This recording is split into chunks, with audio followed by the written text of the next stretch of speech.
Welcome to TFP, the Theater Folk Podcast, the place to be for drama teachers, drama students, theater educators everywhere. I'm Lindsay Price, resident playwright for Theater Folk. Hello. I hope you're well. Thanks for listening.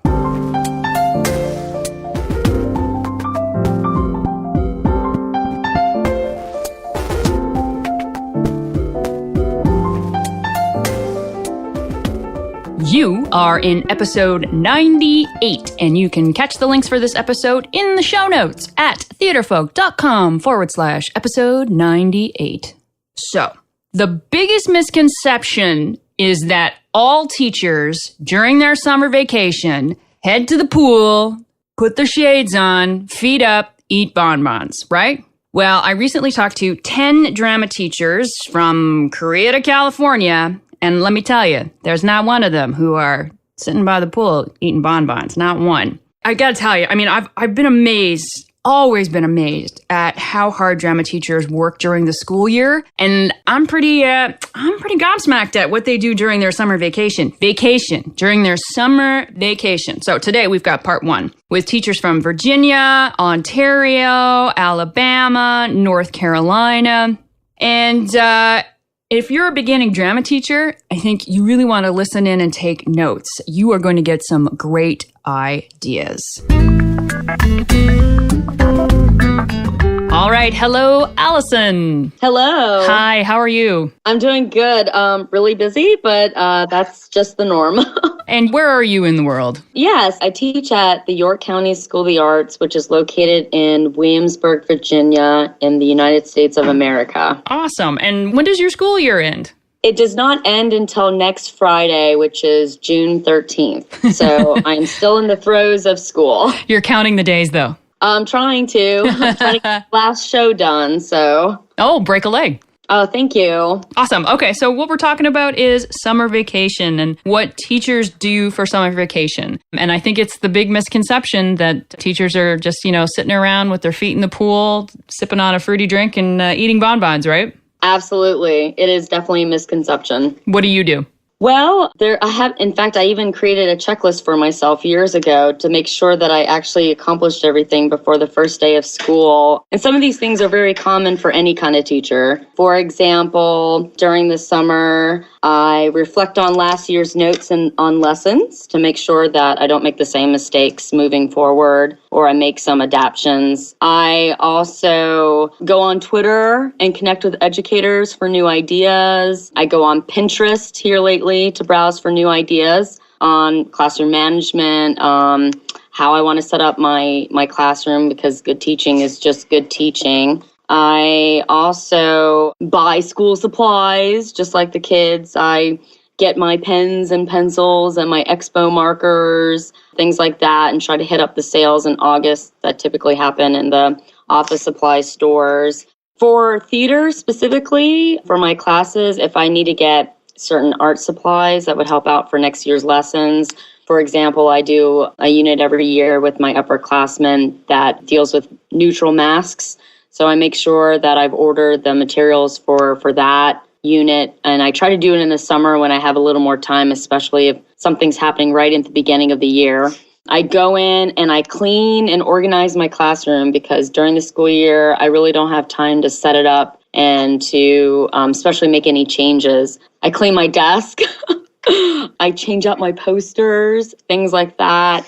And the theater as well, for drama teachers especially, going in and, really cleaning up backstage, taking an inventory of supplies such as lamps for the lighting instruments, making sure the props are organized, the costume closet is organized, because that's a lot of work, especially with the more things you accumulate, that you really, yes, you should maintain it during the year, but during the summertime when you're unencumbered by teaching, then you can really get down and dirty and clean up everything. And deciding a season for the year, Granted, some of that comes from knowing your students and what kind of pool of talent you're going to be dealing with. So if you did teach the year before, you kind of know what students are going to be available the next year. So if you can select a season before going into the first day of school, that'll make your life 10 million times easier. Setting up royalties and getting licenses for the shows you want to produce the next year. And depending, I guess, on your school, our school requires us to fill out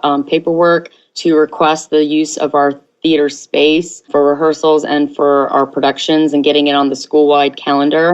So we call them facility requests. So we do that during the summer too. So obviously when we're doing a show, the band or a random event can't come in and take up our space when we need it for a rehearsal or for a show. Lining up faculty and personnel to help you if you're doing a musical, making sure we have a choreographer lined up to help us out, a music director, possibly an assistant director if we have the funds for a costume designer, trying to set all of that up during the summer as well. I have a lot more. So. Oh man, Allison, you rock. I think this is it's just so awesome. And I think you're right.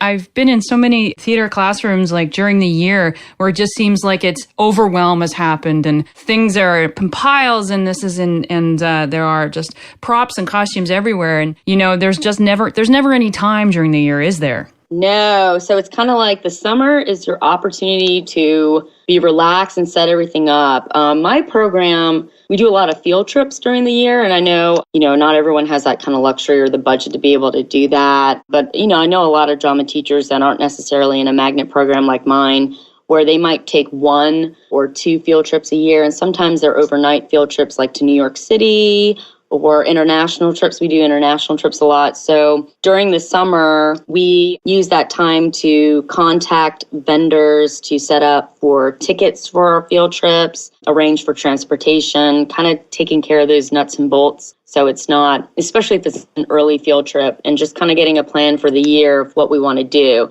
In fact, my faculty, we're about to have that kind of meeting next week during our last week of school so we can plan for next year. We also have, if we want to have guest speakers or guest performances come in, we also, try to have something set up or start making those communications out to those people during the summer or way early out. So we have that set in place. And then I kind of write in those dates on my desk calendar in my plan book during the summer before the first day of school, because it usually takes me about an hour or 2 to write all those dates in, like when are the main stage shows going to happen? What is my rehearsal schedule going to look like? So I kind of have an idea in my head and I could just keep going. Well, I think what's really important, if there's for new teachers out there, organization and checklists. I love the idea. Make yourself a checklist. And then when you get to the end of the year, you don't have to, exactly as you say, you don't have to flounder and figure out what it is that you should be doing before that first day of school. You've got it written out. And then, and what a great thing to come into the first day of school and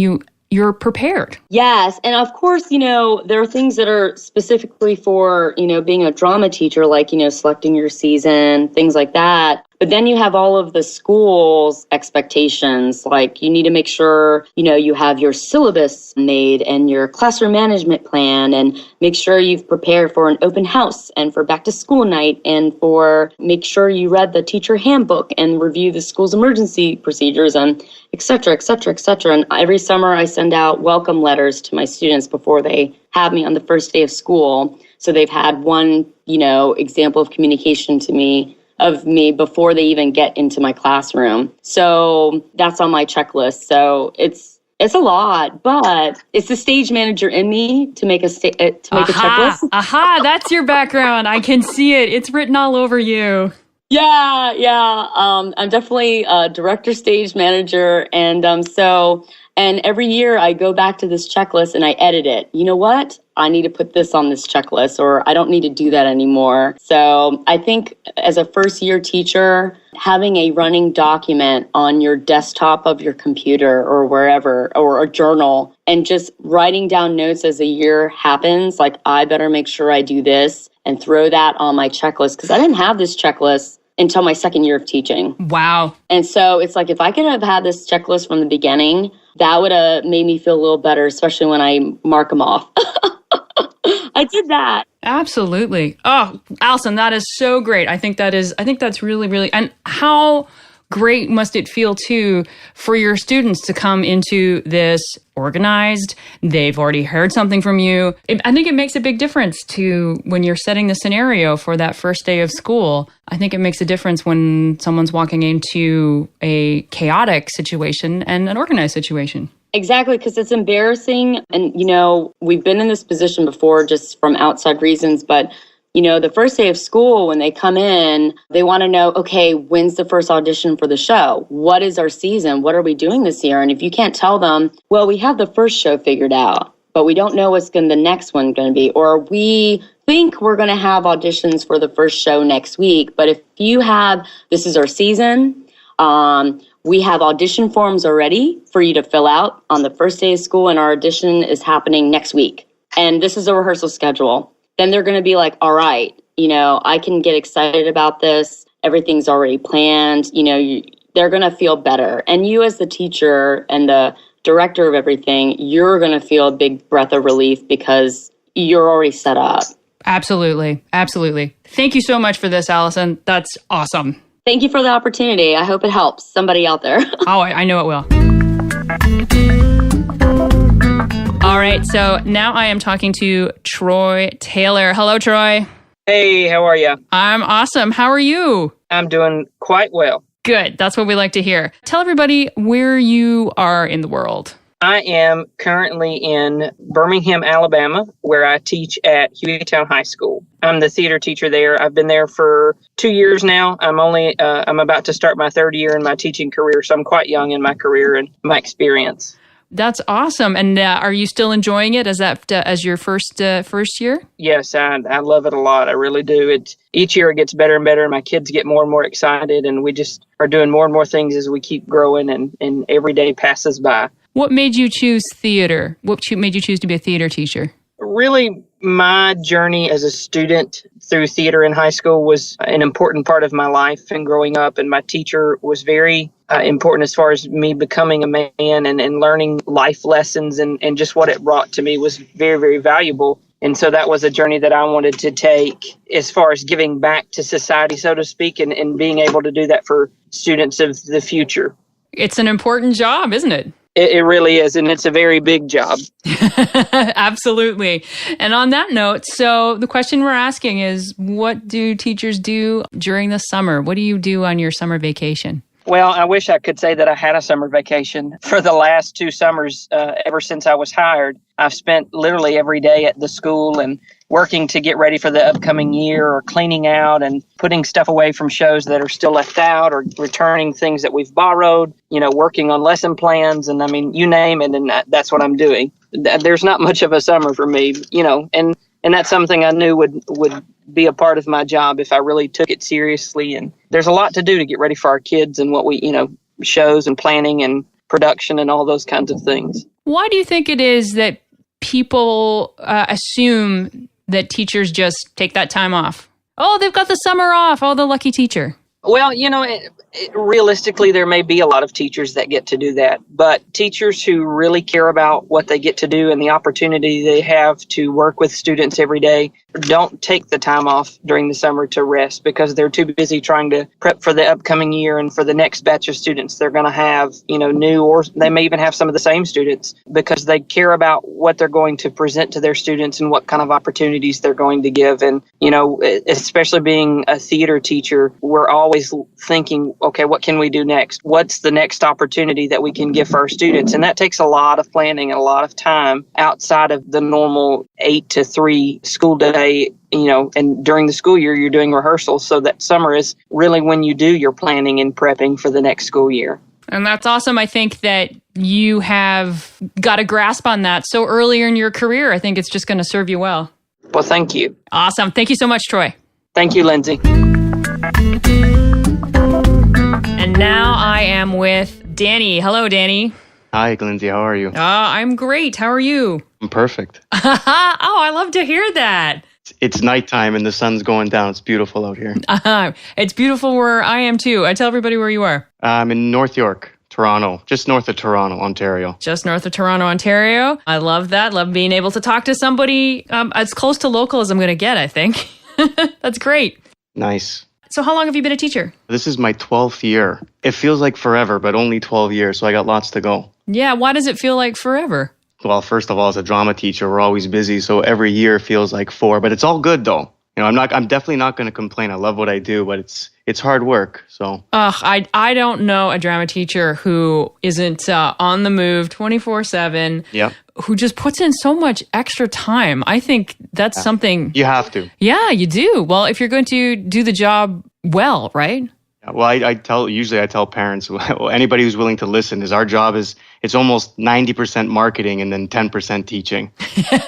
And that's a great thing too, because the marketing is really a lot of the great stuff that we do, right? Because it's the kids doing their work. Yes, absolutely. So once you're heading into the end of your school year. Yes. How do you use your summer months? Well, first of all, the summer is although it can be seen as a time to relax, really, especially as a drama teacher, again, it's a refresher more than anything. And so I guess that includes doing a lot of reading. For me, I like to learn, but really that comes from reading new things and seeing a lot of stuff. And obviously that includes plays, but it's also traveling and finding new inspirations for stuff. And within all of that is obviously finding passion and revitalizing passion, because it's very easy to get stale, not just as a drama teacher, but as a teacher in general, especially the longer you do it. So in order to be motivational and in order to get your kids to be passionate, you have to stay revitalized. Almost like every September you come in and it's your first year all over again. And so,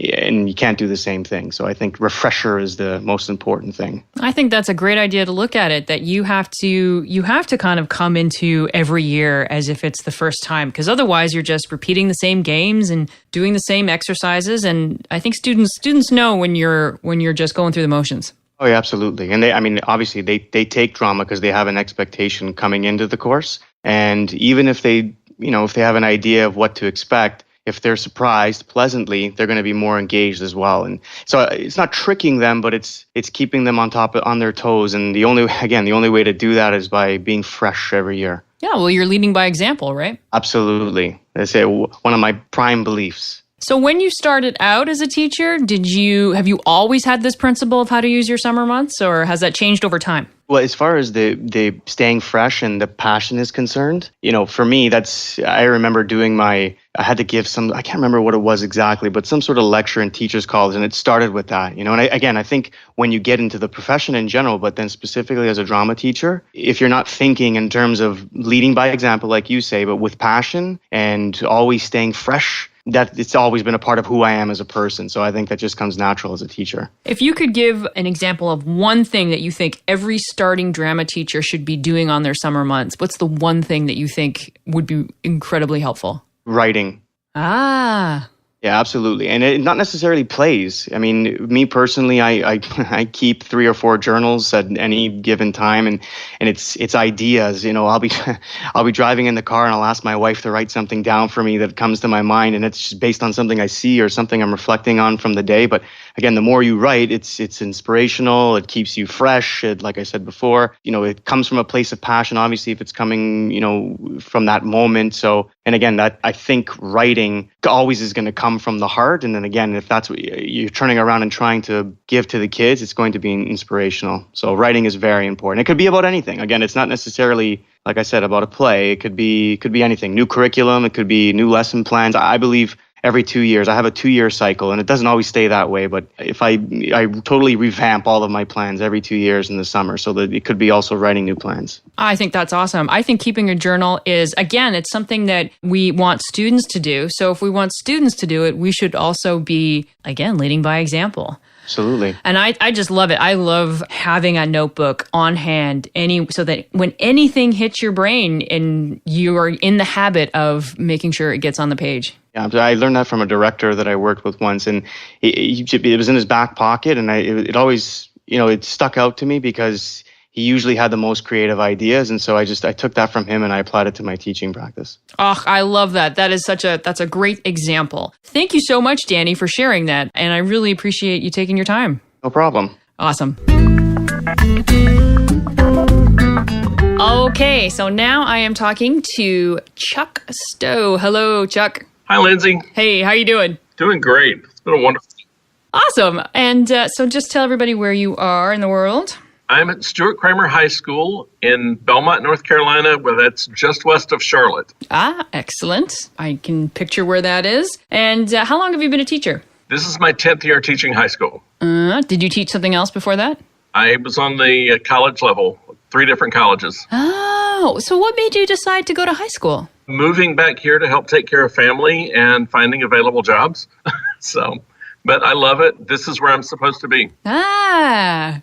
I enjoyed teaching on the college level, but I absolutely love teaching high school students. Oh, why? Why? I get to see them learn to love theater as much as I do. It's an amazing thing. I think that's what I love about doing plays for high school students, particularly because they're sponges and they're so enthusiastic and they're so energetic. It's always a joy. Absolutely. I stay young because of my kids. That's always good. Okay, so what we're asking everybody is, what do you do during your summer vacation? What is the things as a teacher that it's important for you to do? Oh, one of the most important things for me, because with theater, I spend all my time in a classroom with no windows, an auditorium with no windows, a shop with no windows. So to get some sun time and fun time to just kind of recharge the batteries a little bit. A little vitamin D is necessary, right? Absolutely. So, but just some making sure, we give so much of ourselves all year. We're giving and giving and giving time-wise, emotionally, physically, that it's time to recharge the batteries for ourselves. Make sure, spending time with friends, with family, those kind of things. Read a few books that have absolutely nothing to do with theater or with educational development or professional development, just some me time doing that. But for me, one of the most important things I try to do every summer is do theater where I can be part of a team. Ah. So often we are one-person programs. Most of us work as a one-person theater department. And we bring in people, volunteers to work with us. And of course, we have our students that we're working with, but we're still ultimately responsible for the whole thing. But to be able to go somewhere and act in a show, or just help build and paint a show, or work on costumes for a show, do something where I can be part of a team where I'm not having to work alone. And that's refreshing and energetic, and you can be creative. You've got people, other professionals you can bounce ideas off of. And I've often found that I can talk to those guys about some of the things I'm planning for the coming year and getting feedback from other theater professionals in a non-school setting. I think that's amazing because, first of all we talk about quite a bit for our students is team building and ensemble.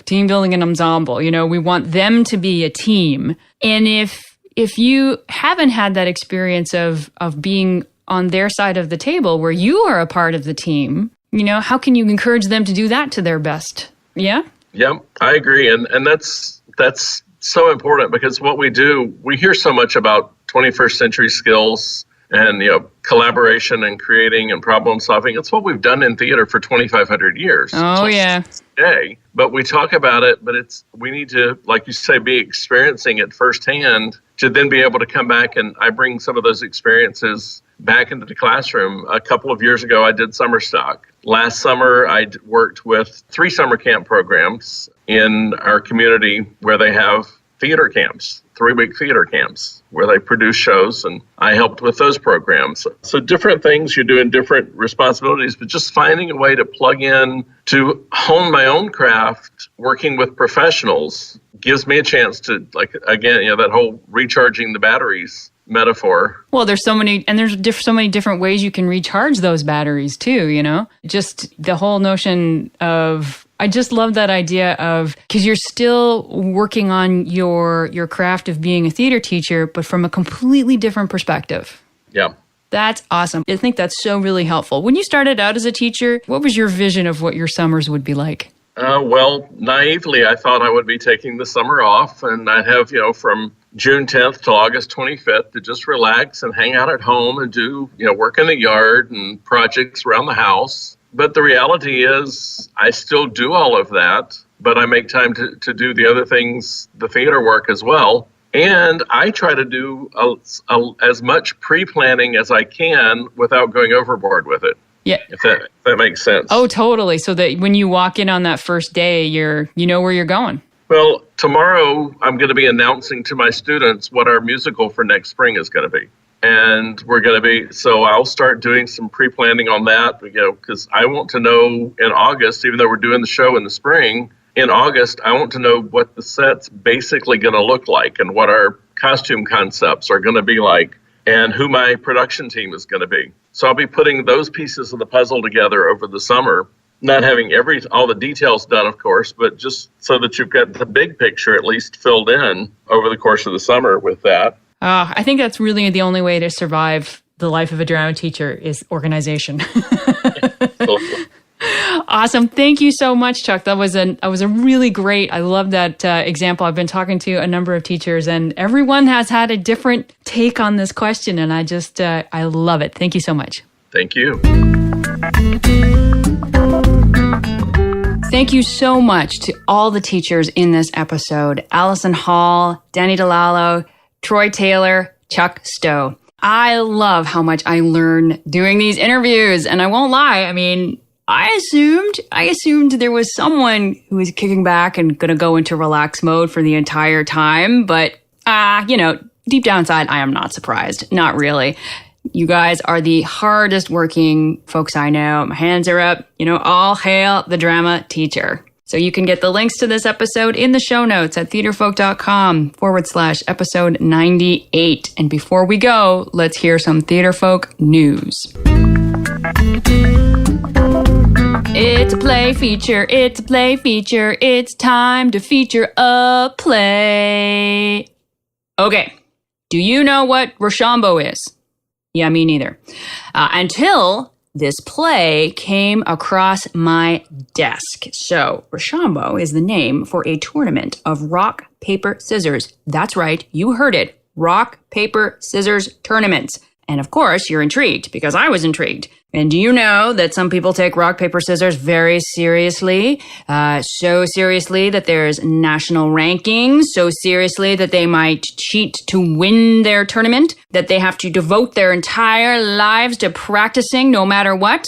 This is the world of Brian Barocca's play Rochambeau. I love the title. I love the subject matter. If you're looking for a fun play for middle school that is not your factored fairy tale, pick this up. If you have a grade 9 drama class, use this for scene work. Interesting characters who throw moves like you have never seen before. Go to theaterfolk.com, read the sample pages for Rochambeau. Go to the show notes at theaterfolk.com/episode 98 and click the link. Read it now. Finally, where can you find this wonderful podcast? We post new episodes every Wednesday at theaterfolk.com and on our Facebook page and Twitter. You can find us on youtube.com/theaterfolk. You can find us on the Stitcher app, and you can subscribe to TFP on iTunes. All you have to do is search for the word Theaterfolk. And that's where we're going to end. Take care, my friends. Take care.